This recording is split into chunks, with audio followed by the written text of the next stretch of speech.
Hi guys, நம்ம memory வச்சு இன்னைக்கு சோலோ லெவலிங்கில் சீசன் 2ல எபிசோட் 1 தான் பார்க்க போகிறோம். வாங்க வீடியோக்குள்ள போயிடலாம்.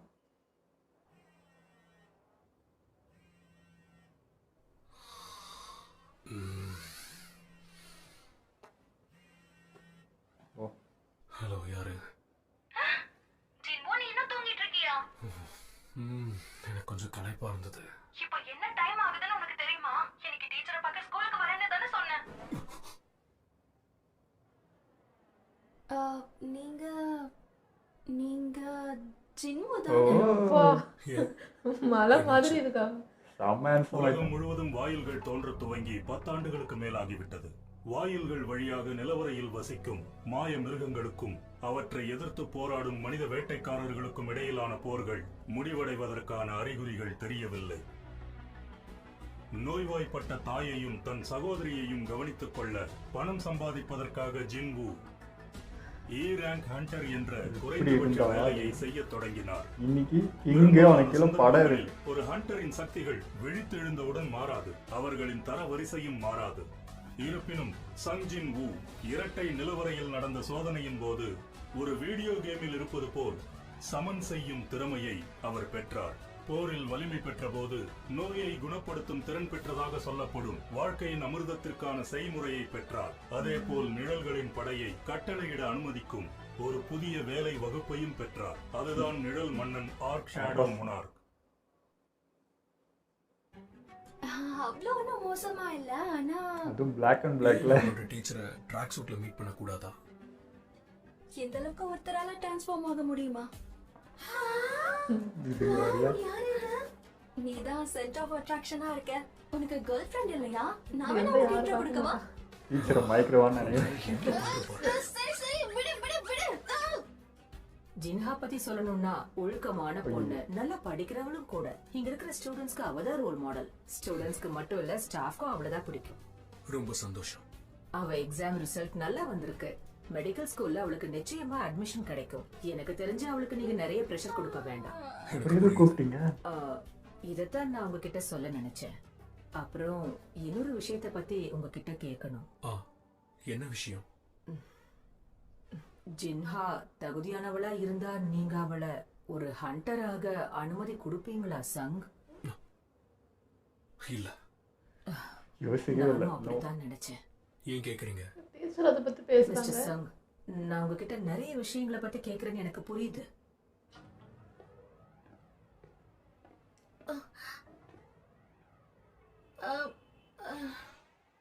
ஓ இவளா? இங்க என்ன நடக்குது? இத பாரு, இது யாரும் தெரியுதா? நீங்க ஜின்ஹாவோட அண்ணனா?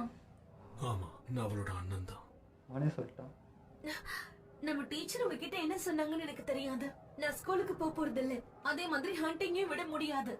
நீ ஒரு ரேங்க் ஹண்டரா இருந்துகிட்டு உன்னோட வாழ்க்கையை ஓட்ட முடியாது.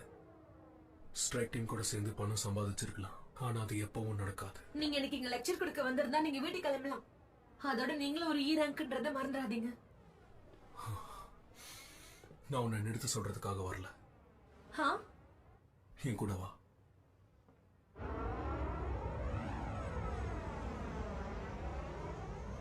உங்களை வீட்டுக்கு வரவேற்கிறேன். ஹண்டர் ஹவாங் டாங் சோ. ஐயோ இவனா? அந்த அண்ணன் இடத்துல ஒரு வந்துட்டான். பழைய காலத்து குப்பை கிடக்குன்னு தான் சொல்றேன். ஆச்சரியமா இருக்கு. ஒரு ஹண்டர்ஸ் அசோசியேஷன் மேனேஜர் என்ன நேர்ல பார்க்க வந்தது. நீங்க இங்க எவ்வளவு நாள் தங்க போறீங்க? இந்த நாட்டோட இணைஞ்சு இருக்க எனக்கு விருப்பம் இல்லை, அது உனக்கே தெரியும். அவங்க 2 பேரையும் கண்டுபிடிக்கிறதுக்காக தான் நீங்க கைவிட்ட இந்த தாய் நாட்டுக்கு வந்திருக்கீங்களா? அவங்களை கண்டுபிடிக்கவா? பதில் தெரிஞ்சுக்கிட்ட ஏன் என்கிட்ட கேள்வி கேட்கிற? சர்வைலன்ஸ் டீம்ல இருக்கிற நீங்க வேணா தெரியாதுன்னு பாசாங்க காட்டலாம். ஒரு டஞ்சனுக்குள்ள வச்சு அவரை நான் என்ன பண்ண போறேன்னு உங்களுக்கு தெரியாது.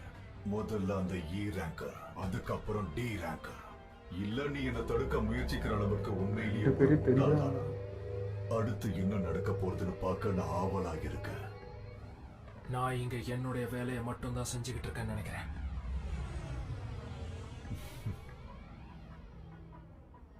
கொலவெறியோட வந்துக்கிறோம். அப்போ அதுங்களுக்கு ரெக்கைகள் இருந்திருக்கு. இப்போ பிரச்சனை என்னன்னா உடல்கள் எல்லாம் கடல்ல விழுந்துருச்சு. அப்போ நீங்க இந்த மிருகங்கள் பறக்கும் திறன் கொண்டவைன்னு சொல்றீங்களா? அது இப்போதைக்கு குறுகிய தூரத்துக்கு மட்டும்தான். காலப்போக்கில் இந்த விஷயத்துல அதை பரிசீலிக்க நான் ஏற்பாடு பண்றேன்.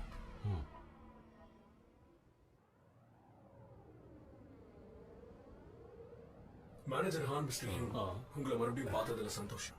உங்களை பார்த்து ரொம்ப நாள் ஆச்சு. நீங்க கால் பண்ணி கேப்பீங்கன்னு நான் எதிர்பார்க்கவே இல்லை மிஸ்டர் சன். உண்மையிலேயே ஆச்சரியமா இருக்கு.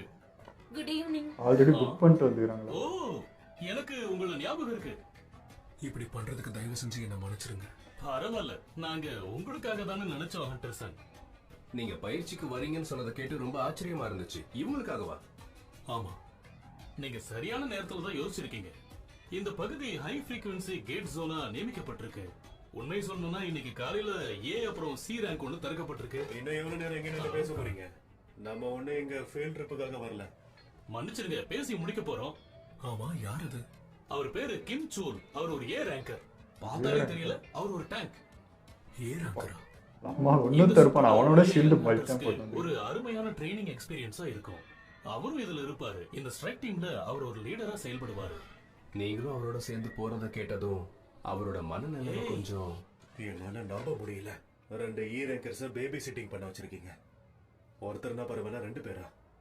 இப்போ இன்றைய ஸ்ட்ரைக் டீம்ல ஒரு ஏ ரேங்கர், உள்ள தெரியும், 5 பி ரேங்கர்ஸ், அப்புறம் 2 சி ரேங்கர்ஸ், மொத்தமா 8 பேர் இருக்க போறாங்க. உங்க 2 பேரையும் சேர்த்து மொத்தம் 10 பேர் டீம் மெம்பர்ஸா இருப்பீங்க. ரெய்டெல்லாம் எவ்வளவு கொடூரமா இருக்கும்னு இவ பார்த்ததுக்கு அப்புறம் யோசிப்பான்னு நினைச்சேன். ஆனா இவங்க கண்டுக்கல. அவங்க சுலபமா ஜெயிச்சுட்டா நம்ம நினைச்சது நடக்காது. ஹண்டர் சார், புது ஹண்டர்ஸ் ஏதாவது செய்யறாங்கன்றதை உறுதிப்படுத்த நீங்க உங்க பங்களிப்பை குறைச்சுக்கோங்க, சரியா? மைண்ட்ல வச்சுக்கிறேன் சார். சரி வாங்க, நம்ம எல்லாரும் போலாம். அது 2 வாட்டி சொல்ல தேவையில்லை.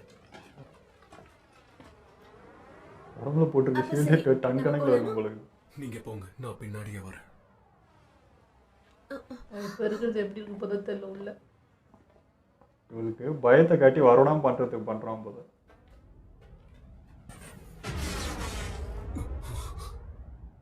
என்னால ஏதோ உணர முடியுது, இந்த வினோதமான உணர்வு.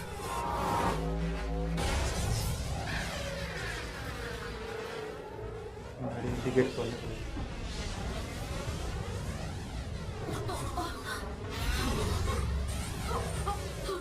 அமைதியார, எதுவும் பேசாத. ஆமா, என்ன நடக்குது? மேனேஜர் ராகுல், பிரைமரி ஸ்ட்ரைக் டீமை கான்டாக்ட் பண்ணுங்க உடனே. இது ரெட் கேட்டா? ஒரு சி ரேங்க் கேட் எப்படி ரெட் கலர்ல மாறுச்சு? நான் உடனே அந்த இடத்துக்கு போறேன்.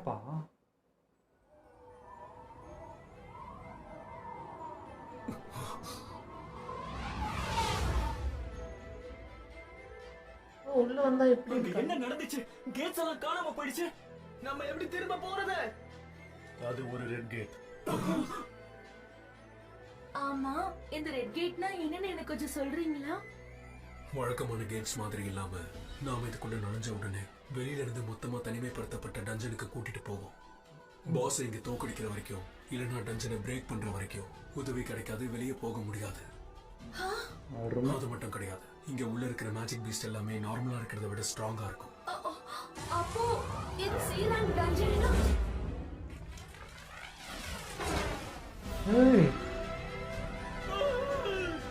ஜாக்கிரதை, பதுங்கிருந்து தாக்குறாங்க. என்ன வில்லம்பெல்லாம் வருது? ரொம்ப நன்றி. பரவாயில்ல, கவலைப்படாத. ஐசெல்ஃப்ஸா? யார் அது? அவதார் மாதிரி இருக்காங்க.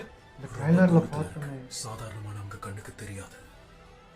அவங்க பலவீனமான 2 மெம்பர்ஸை தாக்குனாங்க. 2 மாசத்துக்கு முன்னாடி அதுல நானும் இருந்திருப்பேன்.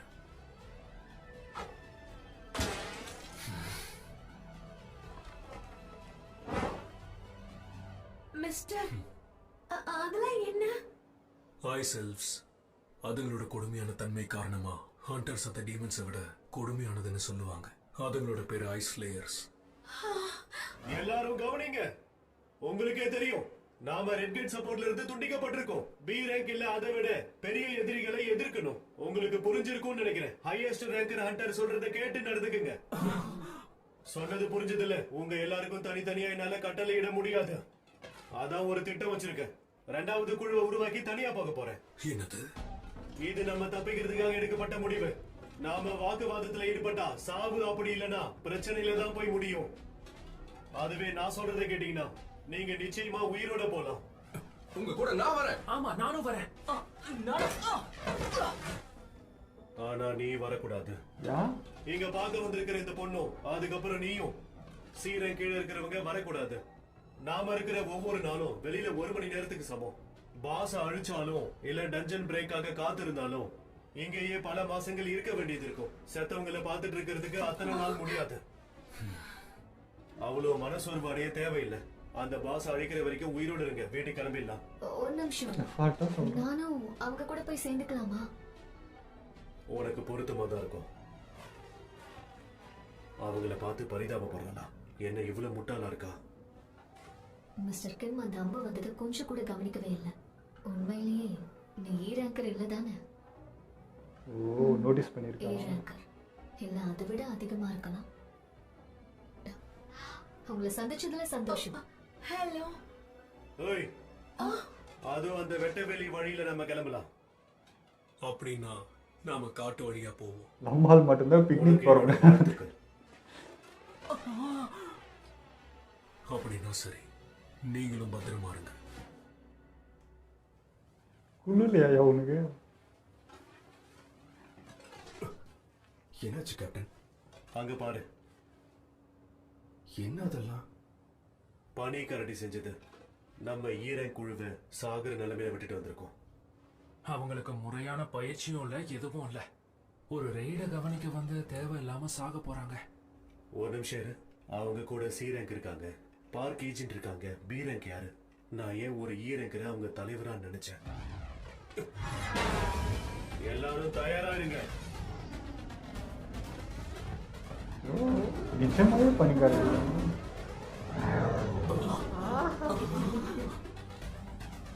நீங்க அநியாயம் ஆயிட்டாங்க. இருக்கணும்னா இதுல கவனம் செலுத்துங்க.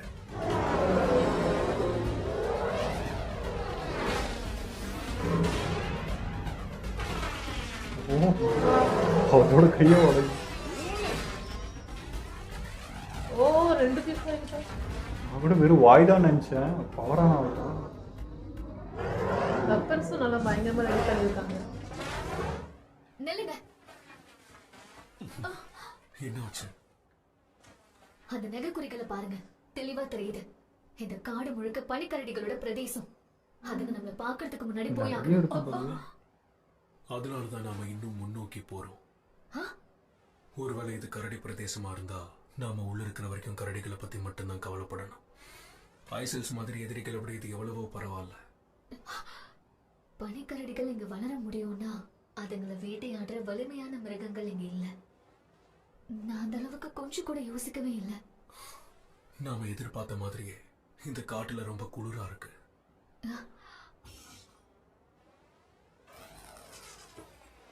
நம்ம எல்லாருக்கும் ஒவ்வொன்னு இருக்கு. இப்ப மந்திரமா பண்ணீங்க. ஆனா ஹை ரேங்க் ஹண்டர்ஸ் 2 இல்ல 3 பொருட்களை ஸ்டோர் பண்ண ரொம்பவே கஷ்டப்படுவாங்கல்ல. வெதுவெதுப்பா இருக்கு. தான பாத்தீங்க குளிர்லையா? உண்மையிலேயே நீங்க யாரும் சொல்லுங்க மிஸ்டர்.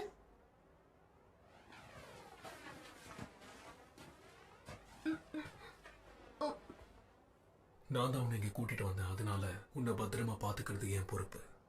நீ பேசாம இருந்தாலே போதும். அமைதியா வாழ்றான். அது உங்களுக்கும் பொருந்தும். நீங்க என்கிட்ட எதை பத்தியும் எந்த கேள்வியும் கேட்காம இருக்கிறது நல்லது.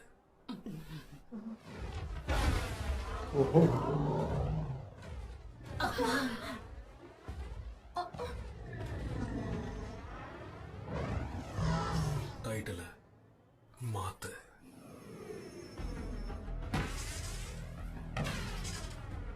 அது இப்போ சீல் செய்யப்பட்டிருக்க. நமக்கு அதிர்ஷ்டம் இருந்தா ஏ அப்புறம் பி வரிசையில இருக்கிறவங்க கண்டிப்பா இங்க திரும்பி வருவாங்க. அது எல்லாமே ஹண்டர் கிம் கையில தாக்கி இருக்கு. அதாவது நம்ம ஸ்ட்ரைக் டீமோட வேற யாரோ ஒருத்தர் இருந்தாங்க. அவர் பேரு சங் ஜின் வூ. சமீபத்துல தான் அவர் என் கண்ணில் பட்டாரு. அவ என்ன ரேங்க்? இ ரேங்க் சார். ஆனா 2வது விழிப்புணர்வு வந்திருக்கும் எனக்கு சந்தேகமா இருக்கு. நீங்க இதை உறுதி பண்ணீங்களா? ஆனா நான் நேரடியா எதுவும் பண்ணல.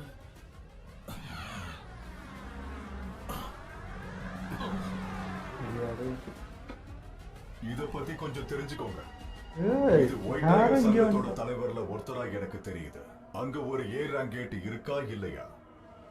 ஹவாங் டாங் சோ. பார்த்து ரொம்ப நாள் ஆச்சு மேக் யூ. நான் உன்னை இப்படி சந்திப்பேன்னு நினைச்சு கூட பார்க்கல. நீ இங்க என்ன பண்ற? அமெரிக்காவில் தானே இருக்கணும். எங்க அதிகார வரம்புல நீ என்ன பண்ணிக்கிட்டு இருக்க? உங்க அதிகார வரம்பா? அப்படின்னா உங்ககிட்ட நான் ஒரு கேள்வி கேட்கிறேன். அப்ப எதுக்காக ஒயிட் டைகர் கில்டு கேட்டுக்குள்ள சம்பந்தமே இல்லாத ஈரான் குப்பை என்ன பண்ணிக்கிட்டு இருக்கு?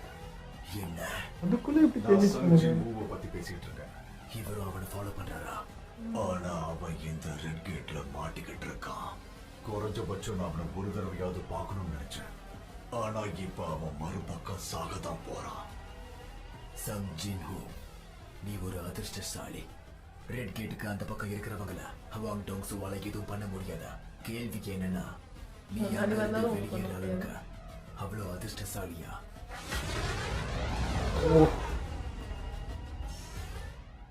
இந்த ரெட் கேட்ல மண்டையில ஒரு கொட்டு கொட்டி சாச்சு. எதிர்பார்த்ததை விட அதிகமா இருக்கு. உண்மையை சொல்லுங்க, நிஜமாவே நீங்க யாரு? செம்மையா இருக்கான அது. கரடி இறைச்சி நான் எதிர்பார்த்ததை விட சுவையா இருக்கு. இது வரைக்கும் நம்ம அது யாரும் பெருசா தெரியுங்க. தாக்கப்படவே இல்லல்ல. ஹண்டர்சன் பெரும்பாலான கரடிகளை ஏற்கனவே கொன்னுட்டாரா? இன்னும் சிலது குகைக்குள்ள இருக்கும்னு நினைக்கிறேன். நாம கொஞ்சம் கவனமா இருக்கணும். என்னால யோசிக்காம இருக்க முடியல. அவ்வளவு சண்டை போட்டதுக்கு அப்புறமும் சாப்பாட்டுக்கு அப்புறமா அவர் உடற்பயிற்சி வேணுமா? உண்மையாவே அவர் விசித்திரமா இருக்காரு. அதுவும் உண்மைதான்.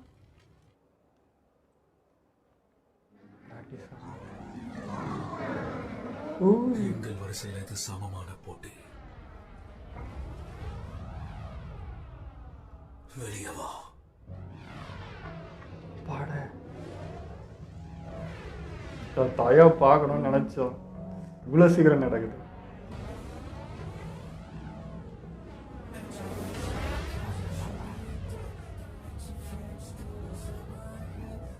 இது உங்களுக்கு கொடுக்கிற முதல் வேலை.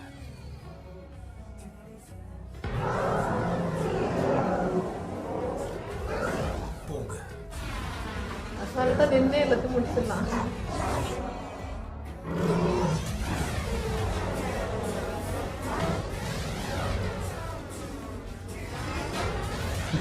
இது யாரு கண்ணுக்கு தெரிய மாட்டாங்களா? இதான் நினைக்கிறேன்.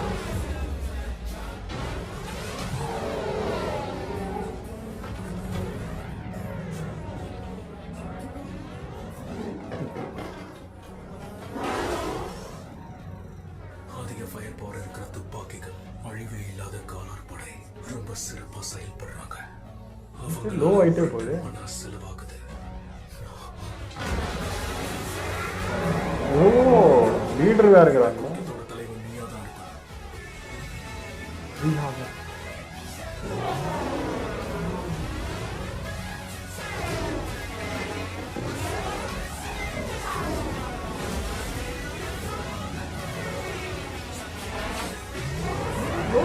அவர் தான் வச்சிருக்காரு. இது வேற மாதிரி நம்ம வீரர்கள் உடனடியாக அழிக்கப்பட்டுட்டாங்க. அவங்களை திரும்ப கூப்பிட மனம் இல்லை. ஹிக்ரிஸ் பாட்டை தளபதி மோத போறார்.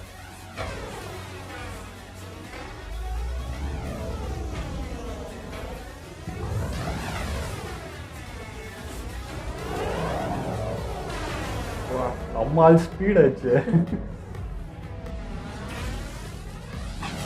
ஓடு.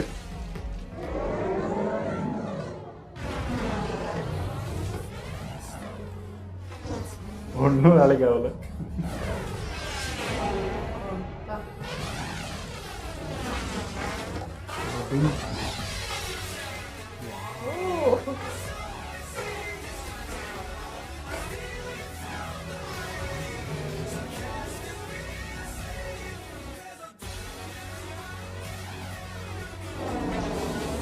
அப்படியே அடங்கல.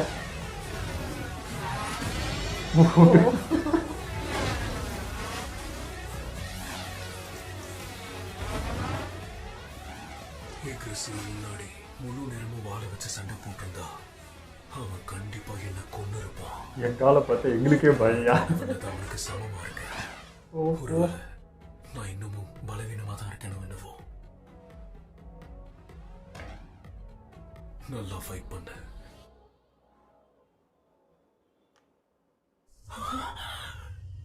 ஐயா மாசுங்க அது.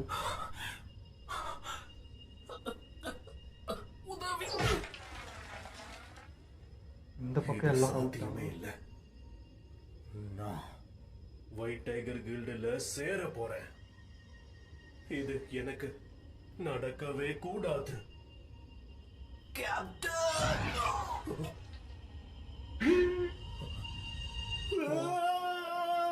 அவர் எங்க போனாரு? அவர் தாயா கதறாரு.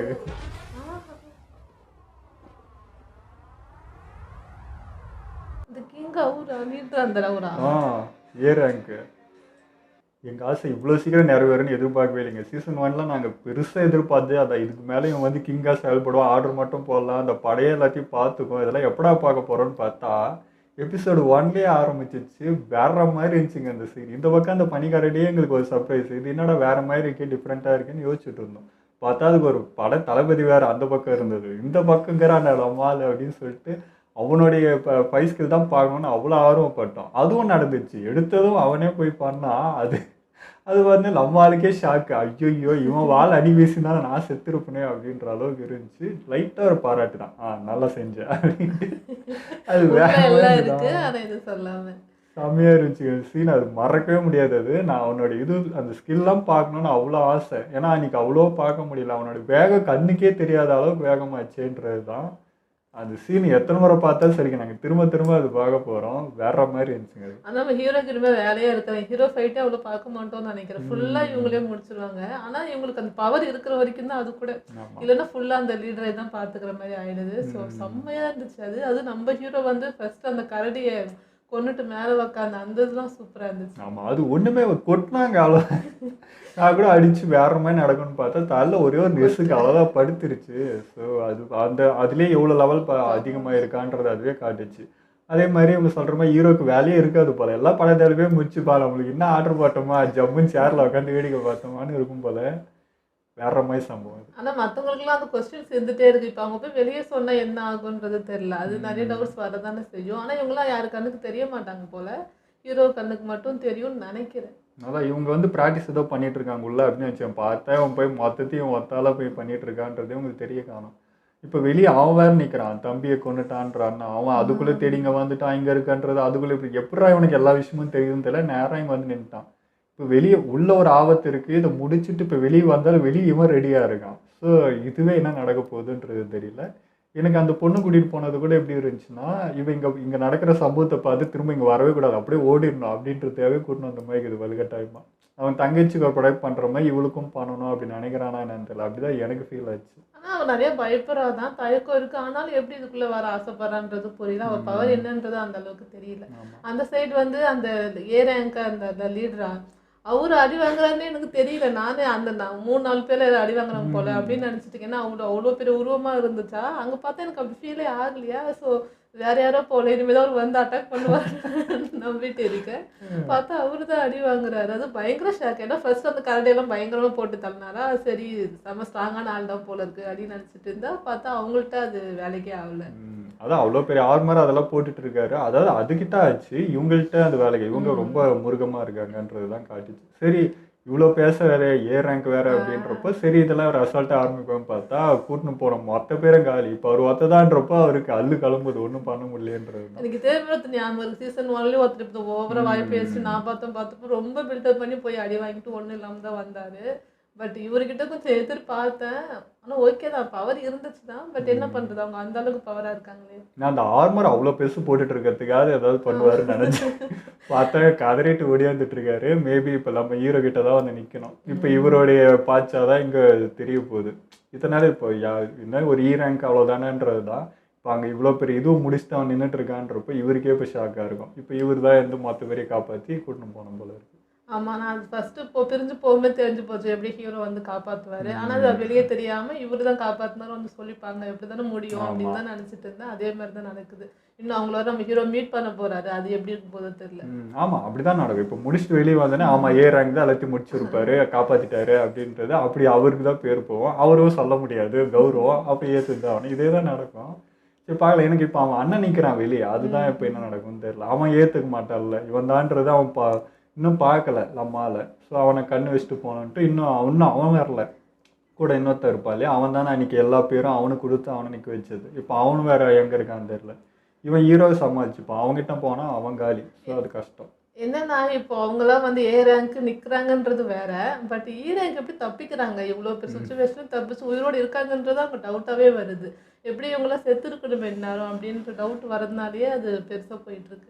அதை ஏ ரேங்க் வந்து காப்பாற்றிடுறாங்க அப்படின்னு முன்னாடி நின்று அவர் தான் காப்பாற்றிடுவாரு. மற்றவங்களாம் இவங்களோட பவர் தானே, ஏ ரேங்க் கூட இருந்தவங்களாம் கொஞ்சம் பவரானவங்க தானே, அப்போ அவங்க மட்டும் எப்படி செத்தாங்கன்றது வருது. அதுதான் இப்போ அண்ணன் வந்து அந்த டவுட்டு தான் வரும். ஏன்டா நீங்கள் இதெல்லாம் நம்புவீங்க, நானும் நம்பணுமா, நீங்கள் இருக்கடா லூஸ் தரமா, நான் ஏன்டா இருக்கணும்ன்ற அவன் அவ்வளோ உஷாராகிறான். ஸோ அதுதாங்க பிரச்சனையாகும். அதேமாதிரி நம்ம ஹீரோட லுக்கு வேற மாதிரி. இப்போ சீசன் 1லேயே அந்த லுக் வந்துச்சு. இல்லை இருந்தாலும் பிளாக் அண்ட் பிளாக்ல பார்க்குறப்போ அப்படியே செம்ம ஹேண்ட்ஸமாக இருந்தான். டீச்சரை மயக்கணும் அப்படின்னு நினச்சேன். இல்லை அவங்க கொஞ்சம் வயசான பிரின்சிபலாக இருக்கிறாங்க. சரி வேறு நினச்சது வேறு மாதிரி போயிடுச்சு. அவன் நல்லா போயிடுச்சுங்க. அந்த ஆளும் அவன் வந்து எப்படி இருந்தான் ஃபர்ஸ்ட் சீனில் நம்ம பார்த்தோம் ஃப்ளாஷ்பேக்கில். அவன் எவ்வளோ சின்ன பையன் எப்படி இருந்தான் யாருமே கண்டுக்க மாட்டாங்க. இன்றைக்கி நடந்து வர்றப்போ எவ்வளோ கம்பீரம், எவ்வளோ அசால்ட்டு. அதுவும் அந்த பனி பிரதேசத்துக்கு உள்ளே வரப்போ பாருங்கள் எல்லாரும் எப்படி வந்திருக்காங்க, நம்ம ஹீரோ எப்படி வந்திருக்கான்.